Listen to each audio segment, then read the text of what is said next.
कुठेही आमच्या युतीमध्ये कुठेही संघर्ष होणार नाही। गेल्या वेळेला जे मुख्यमंत्री होते ते ना निधी देत होते ना भेटत होते। मुख्यमंत्रीपद मिळतील या अनुषंगाने त्याने केलेले ते विधान आहे। परंतु निश्चित भविष्यामध्ये जेव्हा पुन्हा एकदा एक्सपान्शन होईल त्या टायमाला शिवसेनेला त्याच्यामध्ये आणखीन मंत्रिपद जरूर मिळतील।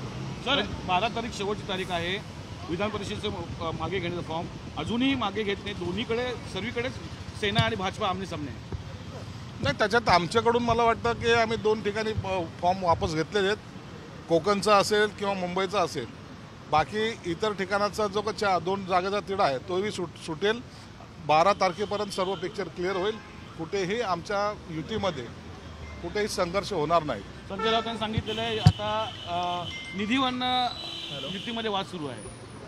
संजय राऊतला आजकाल वाकून पाण्याची सवय थोडी जास्तच लागलेली आहे, म्हणून घर जळतं त्यांचं आणि दुसऱ्याच्या घरावर पाणी टाकायला चाललेले आहेत। आमच्याकडे काय चाललंय सर्व त्यांना काळजी करायचं काही कारण नाही आहे।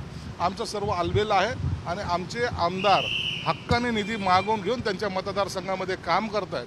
गेल्या वेळेला जे मुख्यमंत्री होते ते ना निधी देत होते ना भेटत होते। त्याची चिंता आता त्यांनी आमची चिंता त्यांनी करू नये। तुम्ही केलेल्या चुकाचाच हा परिणाम आहे, म्हणून झालेले कामं जे उशिरा होणार होते ते आता लवकर होते।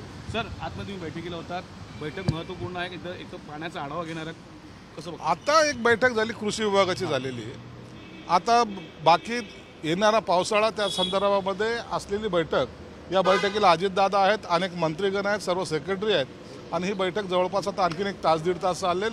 मग त्याच्यामध्ये जे काही धोरणात्मक निर्णय होईल ते मला वाटतं मुख्यमंत्री साहेब आपल्याला सांगतील। विनोद तावडे पुन्हा महाराष्ट्रात येण्याची एक चर्चा आहे, कसं बघतं या विधानाकडे?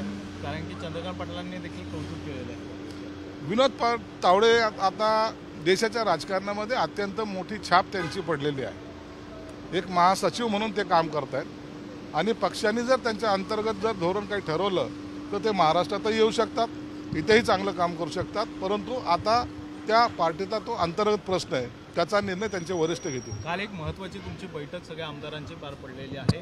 पुन्हा एकदा मंत्रिमंडळाच्या विस्तारासंदर्भात काही चर्चा झाली आहे का? कारण की अवघे काही दिवस आहे ते विधानसभा निवडणुकीसाठी राहिले। सर्व आमदाराची जी बैठक झाली काल मुख्यमंत्र्यांसोबत, त्याच्यामध्ये आमदाराची प्रलंबित असलेले कामाचे आता आचारसंहितेच्या काळामध्ये जवळपास 1.5 महिना 2 महिन्याचा कालावधी हा आचारसंहितेमध्ये गेला आणि येणारी विधानसभाची निवडणूक हे 3 महिन्यानंतर लागणारी आचारसंहिता।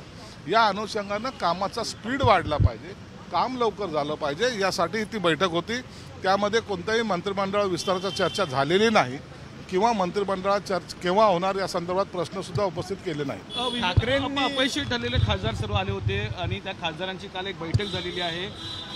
त्यांनी सर्व आढावा घेण्यात आलेला आहे। जिथे जिथे कमी मतं झालेली आहे अशा आमदारांना समज देणार का? ज्या ठिकाणी काही ठिकाणी ज्या काही मताची टक्केवारी घटलेली आहे त्या ठिकाणी मतं कशी वाढतील याच्यावर चर्चा झालेली आहे आणि जे खासदार जे पराभूत झालेत त्यांना बोलून सुद्धा त्यांच्यावर एक वेगळी संघटनात्मक जबाबदारी देण्याचं काम काल शिंदेसाहेबांनी केलेलं आहे। यानंतर सुद्धा प्रत्येक आमदाराला जिल्ह्यावाईज आमदारांना बोलून त्यांच्या मतदारसंघामध्ये काय आवश्यक आहे किंवा कुठे आपण कमी पडलो याचा सुद्धा आढावा घेतला जाणार आहे।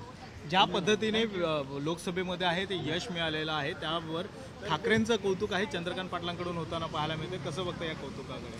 चंद्रकांत पाटलांनी उद्धव ठाकरेंचं जे कौतुक केलेलं आहे मला वाटतं ते त्यांच्या दृष्टिकोन योग्य असेल। पार्टीतल्या लोकांनी असं काम करावं कदाचित त्यांची इच्छा असेल, म्हणून पार्टी त्याचा योग्य तो दखल घेतील आणि त्याच पद्धतीने काम करायला सुरुवात करतील अशी अपेक्षा आहे। देश विदेशातील प्रत्येक घडामोडींचे लाईव्ह अपडेट मिळवण्यासाठी आता साम टीव्हीच्या सर्व सोशल मीडिया प्लॅटफॉर्मला लाईक, फॉलो आणि सबस्क्राईब करा। तसंच सर्व नोटिफिकेशनसाठी बेल आयकॉन प्रेस करायला विसरू नका।